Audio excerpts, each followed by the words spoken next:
Bienvenidos a Club de Prensa en NTN 24. Hoy transmitimos desde Washington, a 3 cuadras de la Casa Blanca, como casi siempre. Y no olviden que al final de este programa ustedes lo pueden ver completo o pueden ver a partes en nuestra página de Facebook, también por nuestra cuenta de Twitter, y el audio, el podcast lo encuentran en SoundCloud. Y tenemos a nuestros invitados, a los cuales voy a saludar enseguida. En primer lugar está Jan Martínez Arens, el corresponsal jefe del diario El País de Madrid. Bienvenido como siempre a esta mesa, Jan. Hola, Juan Carlos. Cristina García Casado, corresponsal de la Agencia Española de Noticias EFE, bienvenida también. Muchas gracias. Rafael Matus, corresponsal de La Nación de Buenos Aires, bienvenido a esta casa. Gracias. Y Pepe Díaz Briceño, corresponsal de Reforma de México, bienvenido también. Gracias, Juan. Este programa, como cada año, lo hacemos a final de los 12 meses del calendario, a final de año, y también se emite a principios del año siguiente, en este caso diciembre de 2017 y comienzos de 2018. Y llama mucho la atención hacerlo porque les pedimos a los corresponsales que traigan los libros que han leído en el año, los libros que más les han gustado. Por eso ven ustedes toda esta cantidad de libros en la mesa y por supuesto se habrán leído muchos más ellos de los que están aquí. ¿Cuál es, para empezar, y no quiero realmente sujetarme a un orden aquí, cuál es uno de los libros que más le han gustado este año a usted, Jan, que más le llamaron la atención, que más lo impactaron? Yo el que recomendaría es Sobre la tiranía, de Timothy Snyder. Yo creo que estamos todos un poco de acuerdo. Es un opúsculo rápido, son 140 páginas, pero se leen como si fueran 50, de un catedrático de Yale, discípulo de Tony Judt, especialista en la historia europea del siglo XX, que lo que hace es un ejercicio de historia comparada sumamente interesante. Mira los principales capítulos de tensión de la historia europea del siglo XX y los compara con la actualidad, con los peligros del Brexit, con los peligros de Trump, con los peligros de Le Pen, y establece conclusiones, y es que la historia no se repite, pero cuidado, los errores se pueden repetir. Y ahí yo creo que ofrece una serie de lecciones, de aproximaciones, que son muy útiles para entender las claves de lo que está ocurriendo, que muchas veces se nos escapa. Es una visión grande, una panorámica, yo diría que bastante detallada, y que tiene el foco final en el personaje que yo creo que es el que protagoniza el año, el personaje absoluto de este año, que es Donald Trump, ¿no? Y Snyder no solamente analiza, sino que da una serie de recomendaciones, consejos.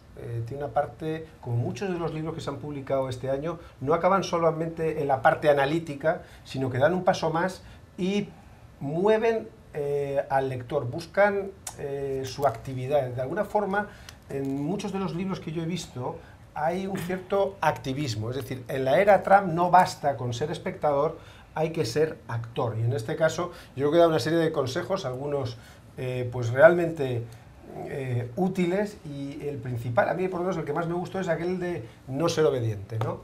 Y de, ante lo anormal, no acostumbrarse y no considerarlo normal, que es algo que nos pasa todas las mañanas cuando miramos Twitter. ¿Alguien más le metió el diente a este libro sobre la tiranía? Sí, bueno, también es uno de mis libros favoritos y creo que es un libro que todos los corresponsales y muchísimos periodistas se han lanzado de cabeza a leer. Y justamente esto que decía Dan, a mí uno de los puntos que más me gusta es el número 10, que dice creer en la verdad, ¿no? Que es algo que ha distinguido muchísimo este año, el desprecio que se ha visto por los datos certeros, por la verdad, la cantidad de falsedades que se han dicho desde la Casa Blanca, desde medios de comunicación, toda la discusión sobre el fenómeno de las fake news, de las noticias falsas, que despuntó con la elección presidencial y que sigue hasta este año. Y él dice, abandonar los datos es abandonar la libertad. Si nada es verdadero, entonces uno puede criticar el poder, porque no hay ninguna base por la cual uno puede hacerlo. Si nada es cierto, todo es espectáculo. Creo que esto resume de alguna manera el año en el cual vivimos, donde esta presidencia de reality show que ha montado Trump ha tenido una falta de apego a los datos y a la verdad, que se ha convertido en uno de los distintivos centrales de su mandato y de su gobierno. Cristina García Casado. Sí, yo también me lo he leído y además aquí en todas las librerías un poco, digamos, que tienen esa parte más de activismo, y en Washington hay muchas porque esta es una ciudad que con Trump más, pero también en la época de Obama, que es cuando yo llegué aquí, lo era también. Este pequeño librito se puede ver, que es del que estamos comentando, se puede ver en todas estas librerías, en la zona, digamos, en la que te venden los chocolates, no sé qué, y este librito, porque creo que es un buen regalo que no solo sirve para Estados Unidos. A mí me gusta algo que destacó el autor en el Daily Show, cuando fue ahí a presentar el libro. Él dijo: yo no digo la palabra Trump, y todo el mundo lo asocia con Trump. Esto sirve para el mundo también, porque los peligros que creíamos superados, ¿no?, peligros que hemos visto pues tan recientemente como en este siglo que acabamos de pasar página, pueden volver de una manera que, como decía ya, quizás no igual, pero los errores vuelven a cometerse y los peligros que habíamos superados están todavía presentes ahí. Entonces yo creo que es un buen regalo también, no solo para la gente que vive en Estados Unidos o que vivimos en Estados Unidos, sino para un mundo en el que estamos viendo cosas que sin duda son pasos atrás, y también en Europa, me refiero también a Europa. Pepe Díaz Briceño. Yo voy a sonar aquí discordante porque yo no lo he leído, me confieso culpable. He leído demasiados libros para el trabajo este año, pero para mí el libro que más disfruté este año fue un libro sobre, no ficción también, pero sobre una cosa que en principio es completamente distinta. Se llama The Killers of the Flower Moon. Habla sobre asesinatos en un condado, el condado de Osage, en Oklahoma, y es escrito por David Grann, que es un escritor, un reportero de la revista The New Yorker, y habla sobre cómo en 1923 un grupo de indígenas Osage empezaron a ser asesinados de manera misteriosa. Es un libro sobre crimen verdadero y te explica pues básicamente una trama fascinante. Se va a hacer una película sobre este libro. Leonardo DiCaprio, de todas las personas que conocemos, Martin Scorsese, compraron los derechos de este libro y próximamente estará en sus pantallas, y habla sobre cómo estos indígenas, de la noche a la mañana, tras el descubrimiento del petróleo en sus tierras, se volvieron las personas per cápita más ricas del mundo. Y bueno, ellos tenían los títulos de las tierras, y un ranchero básicamente empezó a eliminar uno por uno a las familias Osage para quedarse con los títulos de tierra. Esto también habla sobre el inicio de investigaciones federales de policía.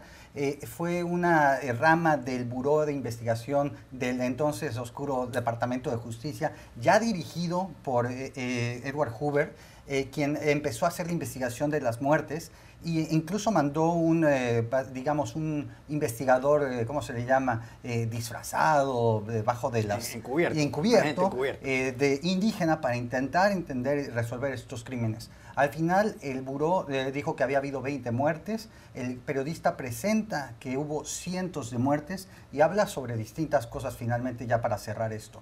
Uno, sobre la cuestión de petróleo y los pueblos originarios, que está presente todavía en nuestras sociedades, el tema. Y el segundo, la profesionalización de los cuerpos policíacos, que muchos en nuestra región de América Latina pues vemos con mucha envidia. A lo largo de 2017 se habló muchísimo de este libro de Hillary Clinton, What Happened es el título en inglés, es decir, qué pasó, y ella lo que hace un recuento de la campaña electoral, la campaña presidencial, en donde resultó derrotada el pasado 8 de noviembre por Donald Trump, y cuenta una gran cantidad de cosas de cómo fue organizando su campaña, de las cosas que Trump le hizo en los debates en televisión. Incluso dice que ella en algún momento ha debido, en uno de esos debates, cuando él estaba físicamente muy cerca detrás de ella, que ella ha debido rechazar esa actitud que él tenía mientras estaban precisamente debatiendo. Lo han leído algunos corresponsales, otros no tanto, casi todos han tenido que ver con este libro. ¿Qué piensa usted de estas memorias de campaña de Hillary Clinton, Cristina García Casado, que veo que tiene usted el libro al frente? Sí, creo que también es uno de los que hemos traído la mayoría. Este libro lo leí y además lo cubrí para EFE, estuve aquí en la presentación que hizo Hillary Clinton en el Teatro Warner, y este libro, como esa presentación, es una terapia. Es como Hillary Clinton superó algo que no es solo que perdió unas elecciones, porque ella sabe mucho de lo que es perder. Perdió unas primarias con Obama que tampoco pensaba perder.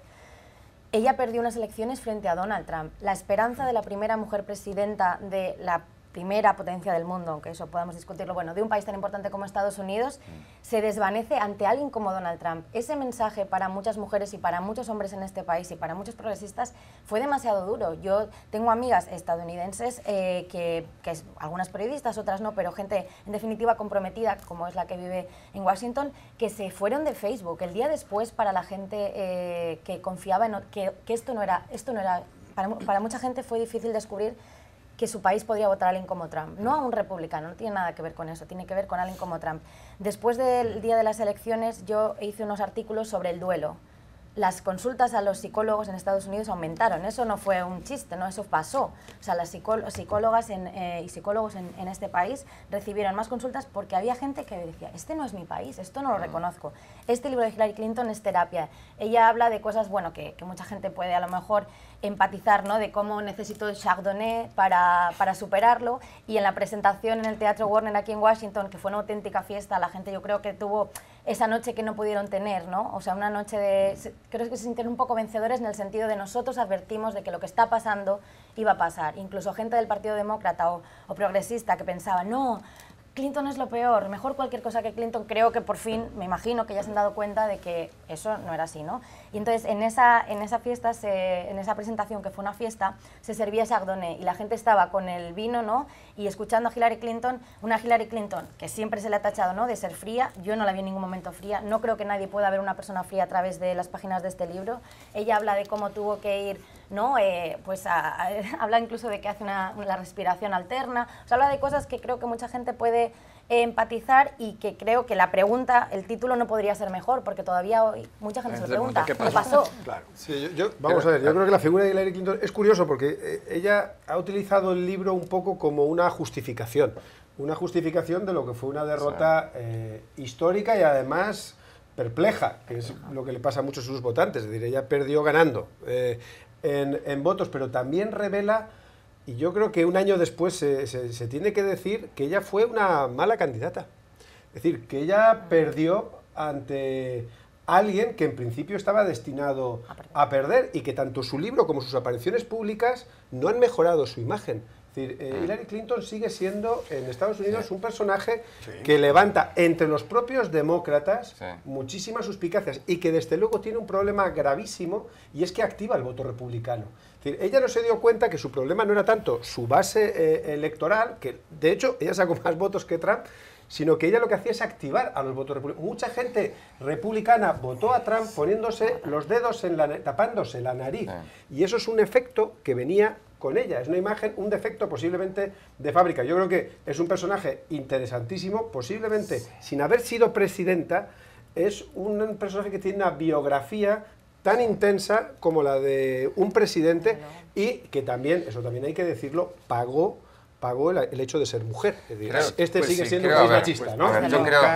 Nunca un candidato perdedor en unas elecciones, por lo menos desde que existen encuestas, había mantenido el nivel de impopularidad después de haber perdido las elecciones como Hillary Clinton. Bueno, aquí todo candidato perdedor, sí, pero me refiero a candidatos perdedores. Los candidatos perdedores siempre la popularidad les mejora, la imagen positiva les aumenta en las encuestas. Ella sigue siendo tan impopular. Una de las cosas que más me sorprendió durante todo el año electoral fue justamente este encono que existe, que uno ve en Estados Unidos contra Hillary Clinton, y que ella toca ese tema en el libro.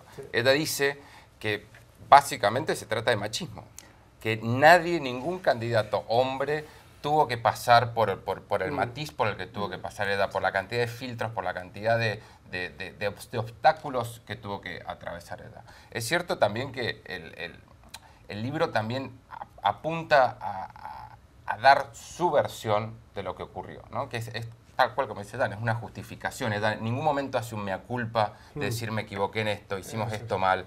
Ella vuelve a reconfirmar, pero pocos. Algunos ella dice principalmente que ella perdió por Rusia, perdió por Putin, perdió por el machismo, perdió por el racismo, pero no que perdió porque su campaña tuvo un problema de mensaje, como piensan muchos demócratas, no porque no hizo ningún solo acto en Wisconsin, que no hubo un solo acto en Wisconsin, fue uno de los estados que le terminaron dando la presidencia a Trump. Sí creo que la historia, este libro me parece que es muy importante, porque la historia de la campaña presidencial de 2016, de la cual todavía seguimos hablando, no es tanto el triunfo de Donald Trump, sino, como decía, la derrota de Hillary Clinton, ¿no? Que era una elección que ella tenía para perder y la perdió. Y todavía hay muchísimos que siguen preguntándose, como bien dice Clinton, ¿qué pasó? Bueno, pues si ese libro es dice la terapia, esta es la autopsia. El libro se llama Shattered, y básicamente yo a los televidentes les recomendaría leer más este libro que las memorias de Hillary. Hay que leer los dos.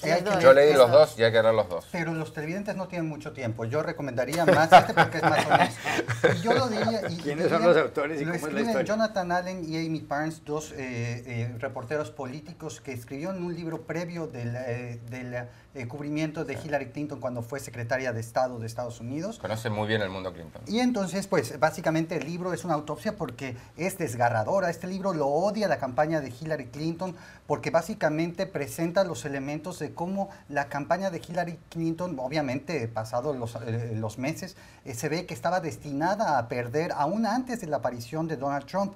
Y habla de cosas, por ejemplo, como un staff que estaba sumamente horizontal, nadie se atrevía a tomar decisiones, el exceso de confianza sobre los datos, eso lo sabemos, que el dirigente estaba básicamente apuntando, pues básicamente Robbie Moore, director de campaña, sobre cómo, sobre exactamente cuáles son los condados, los estados que nos van a dar punto por punto, sí. y dejando de lado pues básicamente el filtro de la calle. Habla, por ejemplo, de cómo se opusieron completamente a mandar operadores de la campaña a Michigan y cómo no se presentó obviamente la candidata ni en ese estado ni en Wisconsin. Y al final te deja el sabor de boca que, pues básicamente de cómo Hillary Clinton será una de las personas más preparadas para ser presidenta de la historia, pero menos capaces de atreverse a ganar una elección.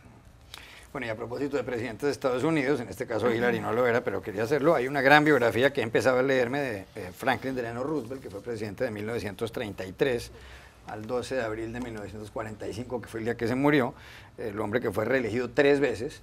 Está escrita por Robert Dallek, autor de otra biografía titulada An Unfinished Life, una vida inacabada, que es la biografía de John F. Kennedy, muy buena, y vale mucho la pena porque este hombre cambió este país, hizo 1.000.000 de cosas, logró que se levantara la prohibición al alcohol, sacó a este país de la crisis económica de los años 30 y para rematar se unió a Winston Churchill y ganó la Segunda Guerra Mundial. Ya regresamos a Club de Prensa. Volvemos a Club de Prensa en NTN 24 en este programa especial para hablar de los mejores libros publicados en 2017. Pepe Díaz Briceño, más libros. Bueno, otra vez política, y yo me siento culpable porque para mí no hubo mucho tiempo de leer, pero fue un año muy intenso para cubrir Estados Unidos y había que leer todos los libros de no ficción sobre política, sobre el fenómeno Trump que ocurrió aquí en Estados Unidos. Y bueno, pues básicamente a mí el libro que más me ha gustado sobre el interior de la campaña de Trump y que pues será el primer borrador de la historia, como se le llama al periodismo, es este que se llama El Pacto con el Diablo, ¿no? Joshua Green. Exacto, Joshua Green, un periodista de Bloomberg, que siguió desde antes de que el señor Steve Bannon tomara el control de la campaña de Trump en agosto de 2016, lo había seguido por años y estuvo en el momento correcto porque sabemos que Steve Bannon finalmente fue el artífice de la victoria de Trump junto con el propio candidato. Claro que tuvo un tipo de arraigo entre algunas bases del electorado americano. ¿Cuáles son los puntos interesantes que a mí me interesa destacar de este libro? Uno, se descubren cosas fascinantes. Por ejemplo, se sabe que la noche electoral, ahí fue el punto, en el clavo en el ataúd de Chris Christie, el gobernador de New Jersey, porque básicamente él estaba arreglando por su lado, detrás de cámaras, detrás de pues, todo el estamento, la llamada telefónica que iba a haber entre el presidente Obama si es que ganaba Trump para felicitar al magnate.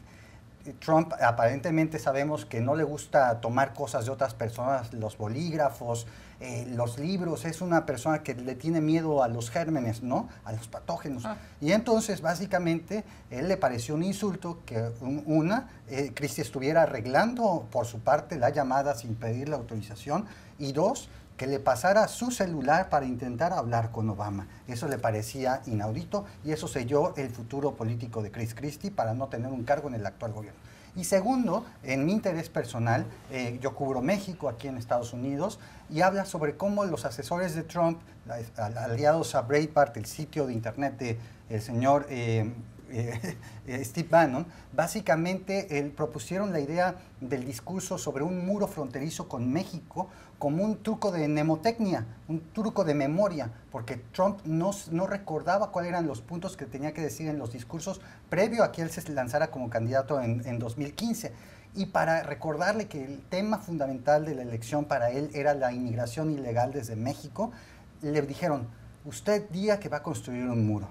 Muro, muro, muro, muro, muro. No. Y ahora estamos a punto de ver si el Congreso aprueba fondos para construir este mamotren. Bueno, varios corresponsales que han pasado por esta mesa y que pasan han escrito libros sobre la campaña de Trump. El más reciente lo acaba de publicar Marc Bassett, que era corresponsal jefe del diario El País antes de que llegara Jean Martínez, y Marc Bassett es ahora corresponsal en París.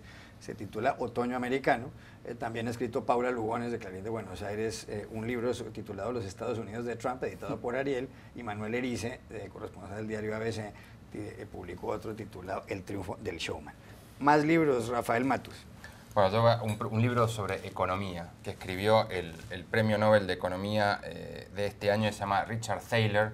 Es un profesor de la Universidad de Chicago que es uno de los padres de la llamada economía del comportamiento, Behavioral Economics.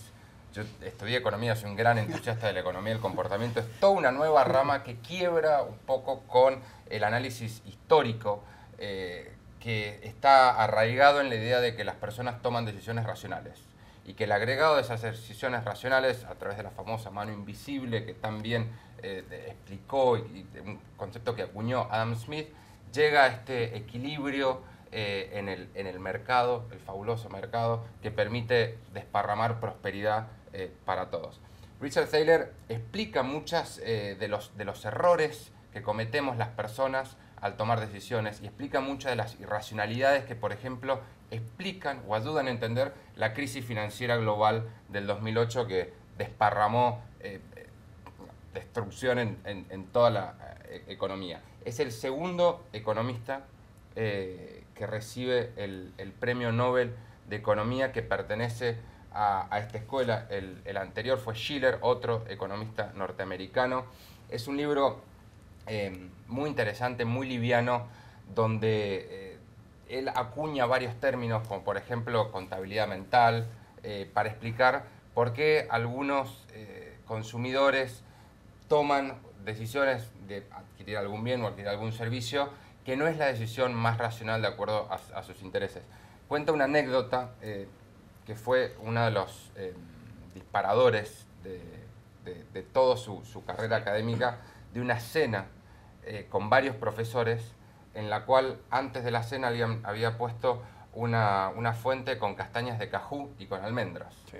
Y todos los invitados a la cena empezaron a picotear, ¿no?, las castañas de cajú y las almendras, básicamente aniquilando el apetito para el resto de la cena. Entonces él dice, no es racional estar comiendo castañas de cajú y arruinarse el apetito cuando se sabe que viene lo mejor. Entonces, ¿qué hay que hacer? Él agarró el bol lleno de castaña de cajú, lo sacó de la cocina, todo el mundo agradecido porque de esa manera pudieron preservar su apetito. Claro. Esa pequeña anécdota abre un poco toda la carrera académica de Richard Thaler, que va a terminar de moldear las reglas regulatorias a través de las cuales todos vamos a seguir jugando en los mercados de la economía del futuro.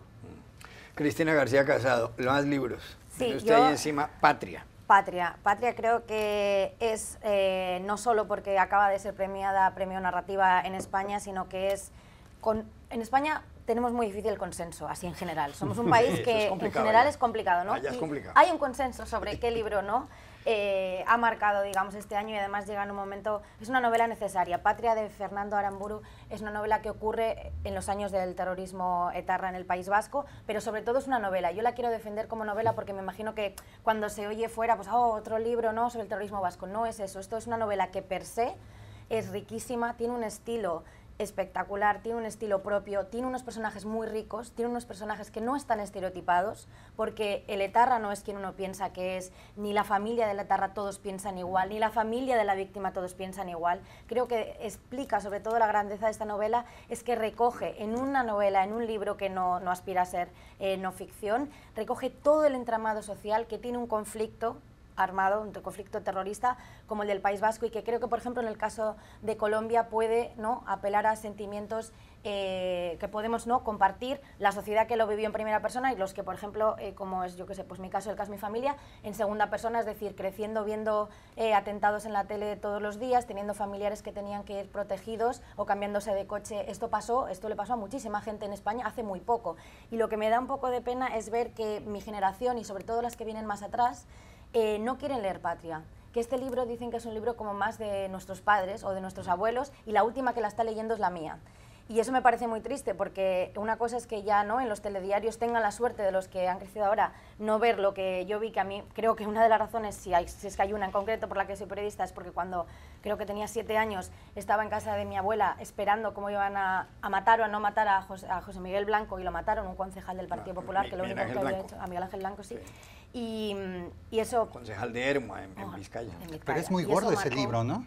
Te juro que te lo vas a leer muy rápido. Sí, te lo vas a leer muy rápido este libro. Yo me sumo a lo que está diciendo. Es un libro magnífico, es el gran éxito editorial del año en España, está cosechando todos los premios posibles. Todos. Y tiene muchas virtudes, estoy muy de acuerdo. Tiene una parte que no hay que olvidar, es una parte literaria. Es un libro que atrapa y se lee realmente de un tirón. Él tiene una escritura muy clara, muy pulida. Son capítulos muy cortos, ¿no? Sí, yo me leí el libro y incluso Fernando Aramburu estuvo en este programa, ¿no? Pues entrevistamos. él se ha vuelto uno de los grandes de la literatura. Y luego tiene un valor sociológico. Explica la sociedad, una sociedad rota, como fue la vasca en los años de plomo, hasta que llegó 2011 y el fin de la violencia etarra.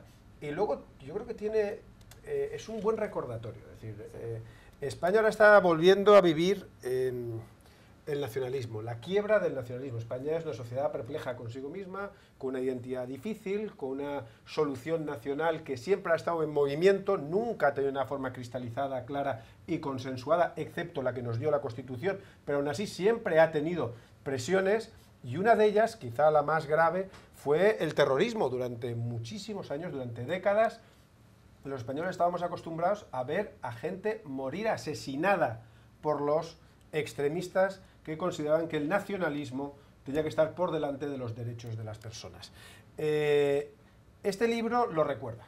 Este libro, aparte de ser literatura, tiene una tesis, y es que cuidado con el fantasma del nacionalismo, cuidado con ese tótem que puede llegar a ser terrible, como es el de la violencia o el de anteponer determinadas creencias al imperio de la ley.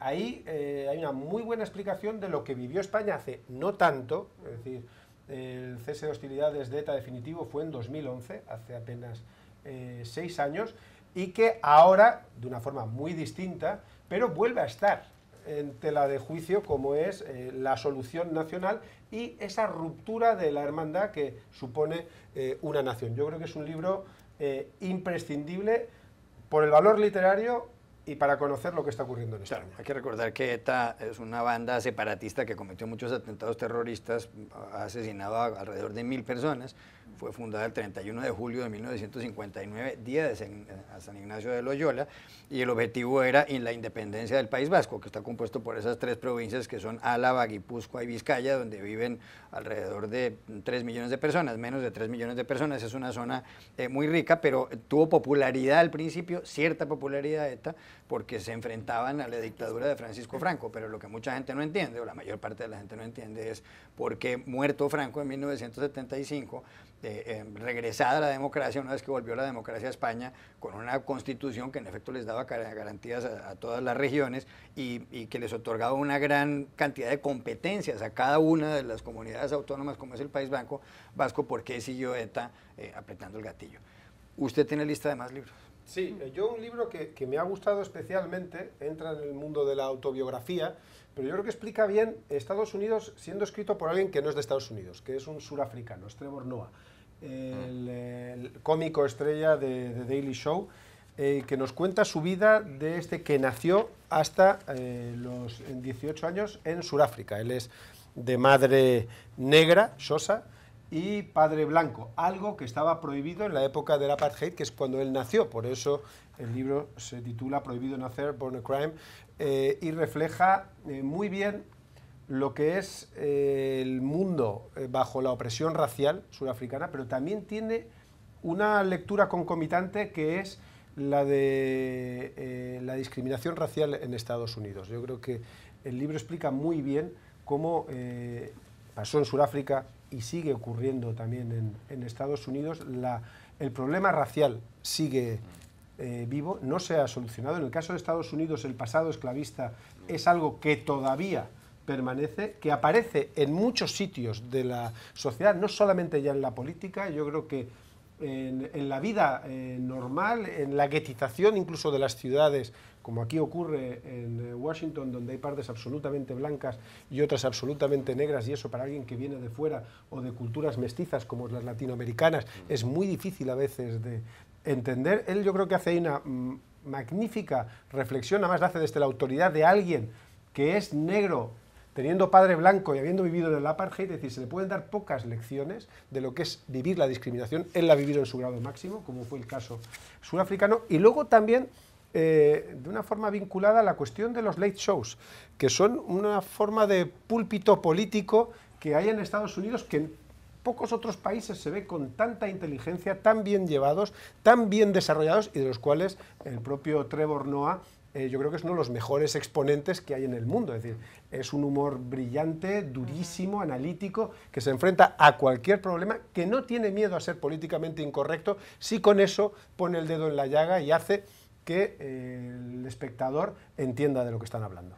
No, estaba justo pensando en otro libro que leí a principios de este año, releí en realidad, de la abogada Michelle Alexander, que se llama The New Jim Crow, que toca justamente este tema de la discriminación racial en Estados Unidos y hace una excelente argumentación en contra de la guerra contra las drogas, básicamente diciendo que la guerra contra las drogas ha sido una guerra contra la minoría afroamericana y ha sido una herramienta de control social de la minoría afroamericana en Estados Unidos, como en su momento fueron las leyes separatistas en el sur. Es un libro muy, muy agudo, muy bien escrito, muy bien explicado, muy bien fundamentado, que desarma de una manera magistral una de las políticas más añejas de Estados Unidos, que además ha generado muchísimo daño en América Latina. Y a propósito de novelas, ha salido, aunque no es una novela, un libro de ensayos de Juan Gabriel Vázquez, famoso novelista colombiano joven, titulado Viajes con un mapa en blanco. Un libro que me estoy leyendo, tiene varios ensayos sobre el Quijote y sobre otras novelas también, un libro fantástico. Él estuvo en una beca en Austria precisamente cuando escribió este libro recientemente, y dice que en gran parte posiblemente no es que la novela como género sea un invento del ser humano, sino al revés, que posiblemente el ser humano sea un invento de la novela. Y cita una frase de Milán Kundera, famosísimo novelista, que llama la atención. Dice: la sociedad occidental se suele presentar como la sociedad de los derechos del hombre, pero antes de que un hombre tuviera derechos se tenía que constituir como individuo, considerarse individuo y ser considerado como individuo.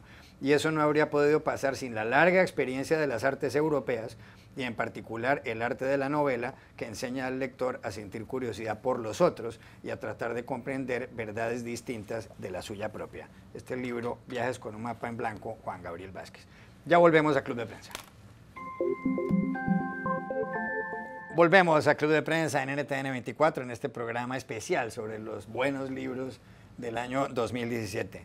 Jean Martínez Arens, más libros, ¿qué más has leído usted en los últimos meses? Muchos, pero volviendo al tema que nos trae, que es el de la política, del que además estamos ahí siempre pendientes. Hay un libro que aconsejo, que además tiene una cierta historia, que es Requiem por el sueño americano, de Noam Chomsky, un clásico. El libro se basa en un documental que es básicamente una serie de largas entrevistas que fue emitido en 2015 y que ahora ha pasado a la forma del libro. Es un libro muy bien editado, donde todo lo que es el aparato de citas bibliográficas está desarrollado, es decir, si se habla de Abraham Lincoln se ponen las citas de Abraham Lincoln correspondientes. Es fácil de leer y son básicamente 10 tesis sobre cómo en Estados Unidos pervive la desigualdad, cómo la concentración de riqueza genera concentración de poder y una sociedad donde cada vez las diferencias sociales son más grandes. Es un Chomsky activista en estado puro, todos sabemos dónde está Chomsky, muchas veces a la izquierda de la izquierda. Hay momentos en que es puramente demagógico y hay momentos en que es absolutamente brillante, esa combinación que ha hecho de Chomsky, que es uno de los grandes filósofos del siglo XX, uno de los grandes filósofos del lenguaje. Sus trabajos en los años 50 en el MIT alumbraron la semántica y la lingüística moderna, pero que aparte de esa faceta de gran filósofo, uno de los grandes genios, como digo, tiene esa parte de activista irredento que nunca para, está continuamente. Él es crítico, de hecho, hemos hablado antes de Hillary Clinton, es muy crítico de Hillary Clinton, sí. Él estaba más cercano a Sanders, pero yo creo que este libro es bueno porque en la exposición de datos, luego la explicación de los datos uno puede tener ciertas diferencias, pero en el manejo de los datos, en el destilado, ofrece una visión singularmente afilada de Estados Unidos como una sociedad fracturada, como algo que se ve cuando se viaja por Estados Unidos, donde existen concentraciones de riqueza inmensas, exhibiciones de poder y de riqueza inigualables en el planeta, y al mismo tiempo guetos de marginalidad y de pobreza, hechos como que 28 millones de estadounidenses no tienen acceso a ningún tipo de sanidad y ya pueden morir tranquilos en una esquina, que nadie les va a ayudar. Y hay un intento de explicación y también, volviendo al inicio de lo que decíamos, de movilización. Es decir, muchos de los libros, a mí me ha llamado la atención, hay una pauta común, es que son libros que buscan el activismo. Es decir, ya no estamos en la época del análisis, como era quizá la época de Obama, una época más contemplativa, una época incluso de euforia por parte de cierta izquierda, de, bueno, hemos llegado y ahora nos toca a nosotros hacer, sino una época de resistencia y de lucha. Que no sabemos cómo va a acabar, llevamos apenas 10 meses de Trump, pero que yo creo que vienen años que me recuerdan mucho, no es que los viviese, pero vamos, hemos oído de ellos, a la época de Vietnam. Es decir, a la época en que Estados Unidos era un país otra vez en conflicto, con dos mitades muy separadas y con dos visiones del mundo y del futuro muy distintas. Y yo creo que el libro de Chomsky apunta muy bien a una de esas partes. Requiem por un sueño americano es el Requiem título por del un sueño libro. americano.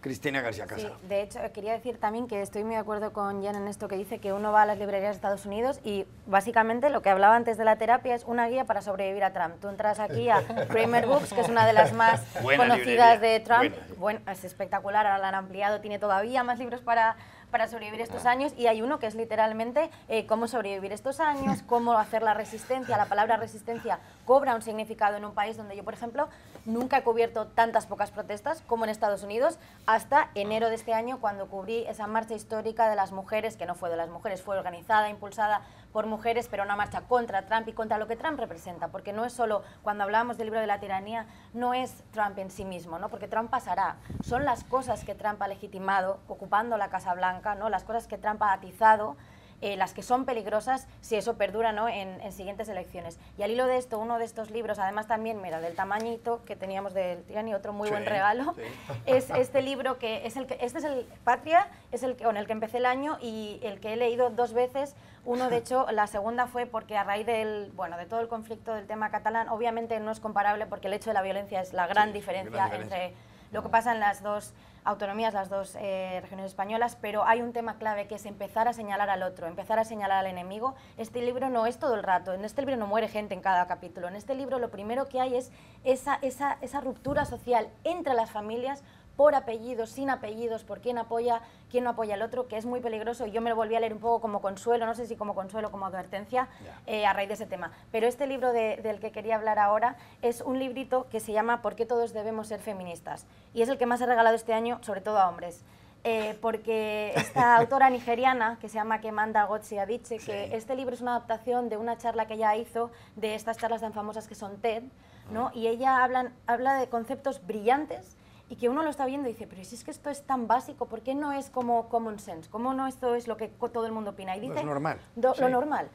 Dice 2 conceptos claves. Uno, que todo parte de la educación y que se sigue educando diferente a los niños y a las niñas. Que a los niños se les dice que está mal que sean sensibles, que está mal que lloren, que está mal, si tienen, pues esto se ve claramente cuando hay hermanos y hermanas, ¿no? En una casa. Nosotros somos 2 hermanas, pero yo lo he visto con mis primos, que son más pequeños, ¿no? De que ella poner la mesa y el niño viendo la tele y nadie le dice nada, ¿no? Esto hay que romperlo de base. Y otra cosa que ella habla es, ahora que las mujeres ganamos poder, ¿no? Que tenemos sitios en mesas estupendas como esta, ¿cómo se integra la mujer en esto? Y ella habla de que en una de sus primeras entrevistas de trabajo fue vestida de hombre y le quedaba fatal el traje, obviamente, ¿no? Claro. Entonces yo tengo una amiga mexicana, ella me explicó cuando llegué a Washington, que para mí era otro mundo, ¿no? Porque en España el periodismo es mucho más informal y aquí hay que irse vestido así, ¿no? También muy elegante todos los días.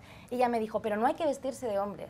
Hay que ir elegante, pero en nuestros códigos, porque si no es asumir que la normalidad de lo profesional es como viste un hombre, ¿no? Y ella da estas claves, y a mí me recordaba mucho sobre lo que estábamos diciendo también de Hillary Clinton, porque se juzga mucho más duro a las mujeres. Las mujeres tienen que demostrar mucho más. Y la campaña de Hillary Clinton, y por eso creo que este libro es tan importante, demuestra cómo una mujer, mira todo lo que hemos estado hablando, ¿no? Se criticó el tono de voz de Hillary Clinton. Perdóname, Bernie Sanders tenía un tono de voz agradable, no creo, nadie lo criticó. Y a mí personalmente sí me resultaba un candidato que, aunque comparto muchas cosas con él, no me ilusionaba como hizo Obama, porque Obama tenía un tono positivo, un tono esperanzador, Bernie Sanders no.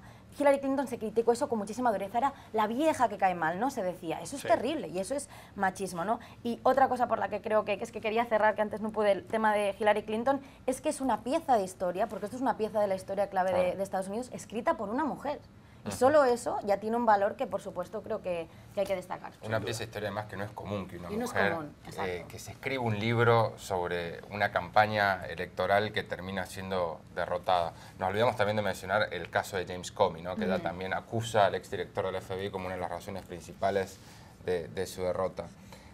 Otro libro que la venta explotó junto con Trump es el clásico de George Orwell, 1984, que releí de vuelta este año como para ponerse un poco a tono con lo que venía, ¿no? Creo que es un libro que vale la pena. Hay que releerlo. Si alguien ya lo ha leído, vale la pena releerlo. Si alguien no lo ha leído, creo que es un libro que se debe leer sí o sí, porque habla un poco de estos tiempos tan extraños, tan complejos que nos toca vivir.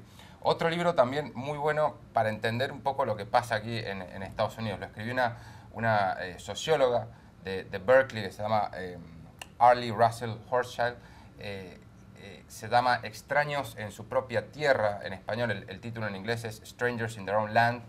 Es un espectacular libro para entender la polarización que sufre Estados Unidos y cómo el país se ha terminado por dividir en burbujas ideológicas totalmente desconectadas, donde la vida es distinta, las creencias son distintas, la información es distinta, las personas se comunican y se relacionan solamente con personas dentro de esa burbuja y de una manera y con los códigos que existen en esa burbuja. Arlie Hochschild viajó a un enclave conservador en Luisiana, uno de los estados más pobres de Estados Unidos, y se instaló allí durante medio año, entabló amistades con muchas de las personas para entender un poco este fenómeno de las divisiones crecientes y tajantes que separan a las costas de Estados Unidos, progresistas, donde prevalece el pensamiento de izquierda, del centro mucho más conservador, republicano, de férreas creencias vinculadas a la derecha política. Y lo hizo justo cuando Trump lanzaba su campaña por la nominación presidencial, con lo cual es un libro que cae muy muy bien en el momento oportuno para explicar uno de los fenómenos sociológicos y políticos que explican el ascenso de Trump a la Casa Blanca. Y ella lo que dice es que esta gente siente que ha sido olvidada, siente que ha sido relegada,